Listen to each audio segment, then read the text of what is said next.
Hello everyone, welcome back to Medico Pharma lecture once again. This is Sunil Kumar Shah and today I am going to discuss about limit test for chloride. So it's a humble request for you to see my previous lecture on limit test, okay? So that you will understand what is limit test and why we are going to study limit test for chloride, okay? So let's start. So as we know that chloride is a harmless impurity commonly present in solvent like water, and from there it may reaches to pharmaceutical preparation, okay? So though this impurity is harmless, its presence in large amount can interfere with therapeutic values of the drug, as well as it can create technical problems during the formulation of drug, okay? That is why various pharmacopoeia like Indian pharmacopoeia has fixed a very small quantity of these impurities as a limit, which is called as permissible limit, and below that limit, if this impurity is present in our sample, it will not gonna cause or create any therapeutic or technical problems, okay? So we can easily say that limit test for chloride is carried out to know whether chloride impurity is present in our sample or not, okay?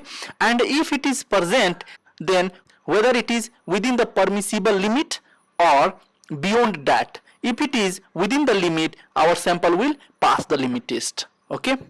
So this is the basic concept behind the limit test for chloride. Now we will see how we are going to carry out this limit test, okay? And what is the principle behind it. So for this, what we are going to do is that we are going to take a measuring cylinder like apparatus, which is called as Nessler cylinders. So this cylinder has two markings, one is 25 ml and 50 ml, and is especially designed to carry out various types of limit tests, okay? So now we are going to mark this Nessler cylinder as a sample cylinder, okay? In this we are going to add sample to be tested, and it is going to be diluted approximately 25 ml with the distilled water, okay? Now if the sample contain chloride as impurities, it will be freely available in this solution. Then we are going to add silver nitrate reagent. Now this silver nitrate reagent will react with this free chloride impurities in the solution to make silver chloride and nitrate, okay? Now thus produced silver chloride will produce milky color opalescence, okay? What it will produce? It will produce milky color opalescence, and this reaction will be carried out in the presence of dilute nitric acid, that is dilute HNO3, okay? And finally the volume will be made till 50 ml and kept aside for 5 minutes, okay? Similarly, we are also going to prepare a standard solution, okay? So this can be produced by adding a specific quantity of a standard, that is sodium chloride, okay?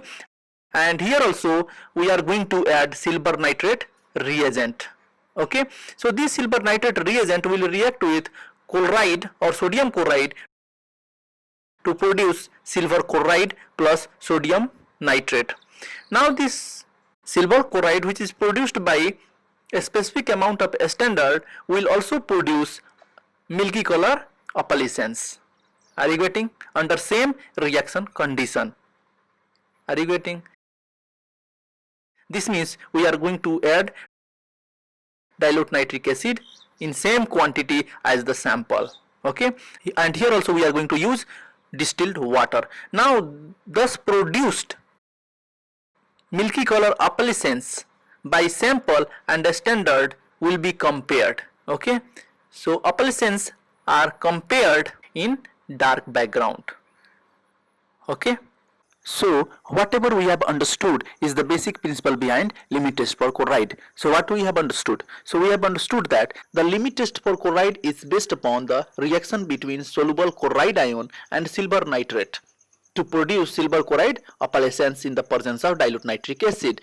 Thus produced sample opalescence is compared with a standard opalescence, which is produced by a specific amount of sodium chloride under the same reaction condition. So this is our basic principle. So whatever we have understood here, same thing will be the principle. Are you getting? Okay. Now we will discuss why dilute nitric acid is used in the limit test for chloride. Okay. So as we know that the sample may contain other impurities like carbonate, bicarbonate, phosphate, etc. apart from chloride. Okay, so these other impurities which are also present in the sample can produce precipitate. Okay, and this precipitate will interfere with the opalescence produced by chloride impurities of the sample, and in this way it may lead to false reading. Okay, so the dilute nitric acid, what it is going to do is going to dissolve this precipitate which are produced by bicarbonate, carbonate or phosphate like impurities. But the silver chloride which is producing opalescence is not soluble in dilute nitric acid. Okay. Apart from this, nitric acid and silver nitrate both are having a common ion, that is nitrate. Due to that, there will be common ion effect. As a result, there will be more formation of silver chloride. So in this way, this dilute nitric acid is also assisting in formation of silver chloride. Okay, now we will see the procedure. So for this we are going to take two clean Nessler's cylinder. Okay, and we know that there will be two marking in Nessler cylinder. One will be 50 ml, another will be 25 ml. So why we are going to take two? Because one will be for sample and another will be for a standard. Okay, after that we have to mark them individually as sample and a standard to avoid the confusion. Okay, now in the sample cylinder we have to dissolve a specific quantity of sample in 25 ml of distilled water. Okay, so we are not going to use tap water because tap water may contain chloride as impurities. Okay, so we have to use distilled water. Similarly, in a standard cylinder we are going to dissolve 1 ml of 0.05845% weight by volume of sodium chloride in 25 ml of distilled water. Okay, so once this has been done, then we have to add 10 ml of dilute nitric acid. Okay, so after adding this dilute nitric acid we have to add 1 ml of silver nitrate solution, that is AgNO3. Okay, so this is our reagent, okay, which has to be added in both in same quantity. Okay, then after that we have to make up the volume till 50 ml mark by adding distilled water. Okay, so we have to make this volume till the mark. Okay, once this has been done, so we are going to leave it for, or we are going to keep aside for 5 minutes so that the reaction will take place and sample opalescence will be produced in the sample cylinder and a standard opalescence will be produced in a standard cylinder. Okay, then once these opalescence are produced we are going to compare them against dark background. Understood? So this is overall our procedure. Okay, now we are going for observation and results. Okay, so if sample opalescence is less than a standard opalescence, then sample will pass the limit test. Okay, similarly if sample opalescence is more than a standard opalescence, then the sample will fail the chloride limit test. Understood? So up to now whatever we have understood we are going to write in a note form. Okay, so whenever a question will come like write the principle involved in limit test for chloride. So for this you have to write a title name, okay, like limit test for chloride. Then below that you write the principle and underline it, okay. After that you should write the reaction in the word form, okay. So how we can write? We can write like the limit test for chloride is based upon the reaction between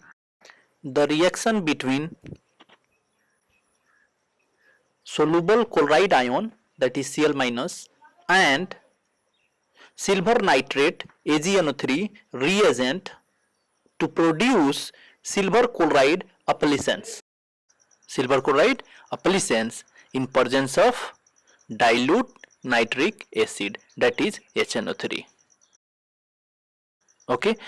So thus produced sample appliance is compared with a standard appliance which is produced by a specific amount of sodium chloride NaCl under same reaction condition, okay. So this is how you have to write in exam, okay.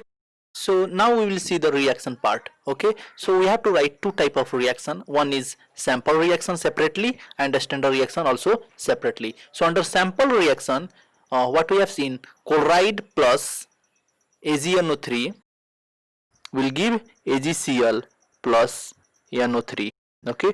So you have to write in the word format also.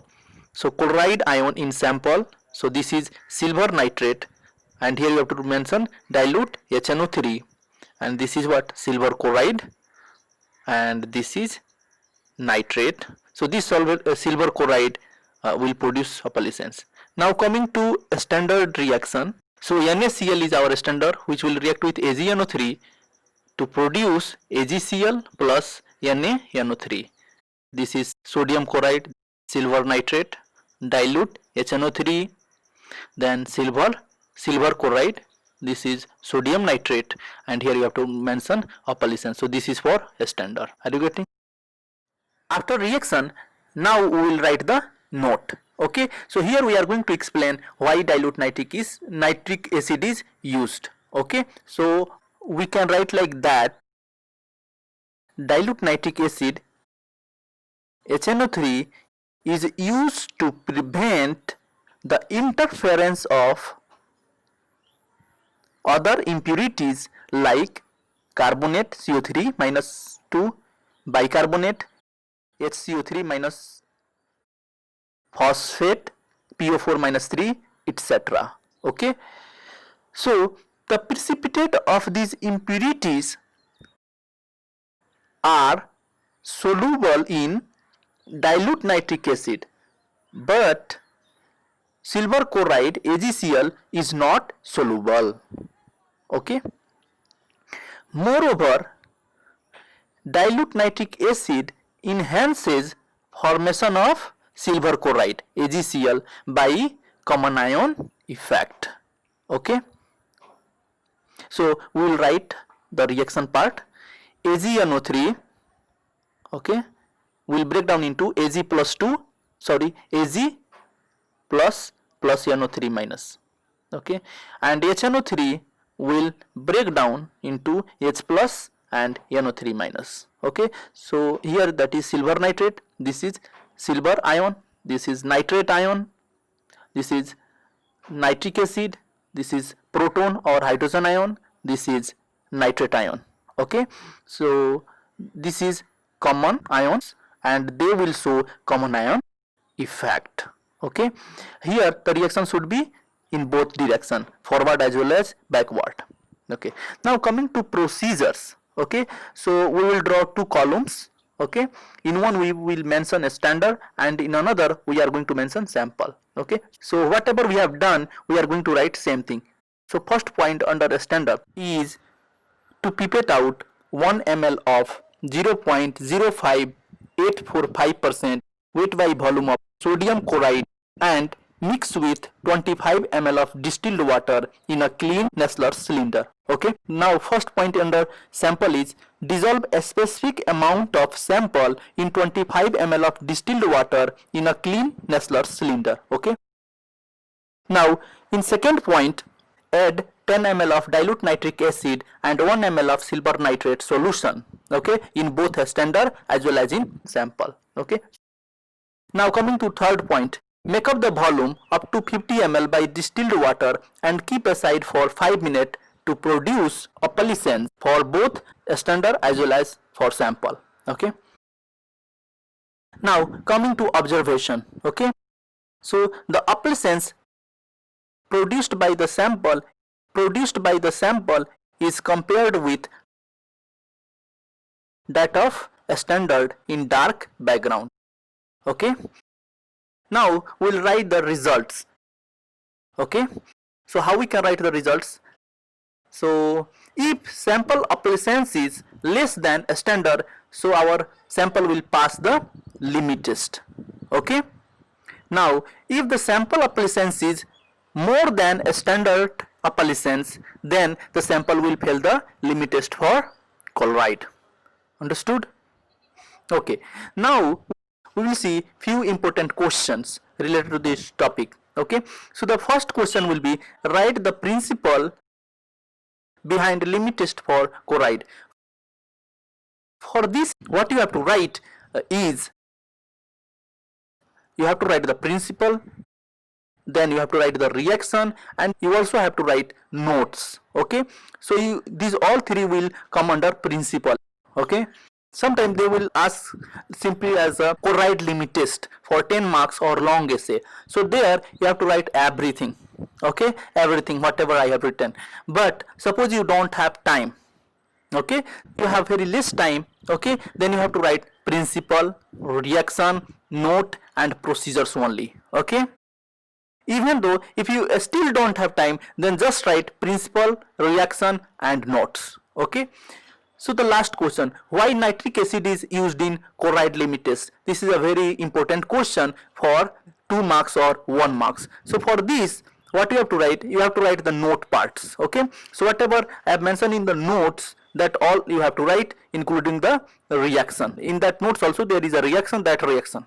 Okay, with this we came to the end of this lecture. Okay, thank you very much for watching us. Kindly subscribe our channel and provide your feedbacks for our improvement, and thank you very much for being with us.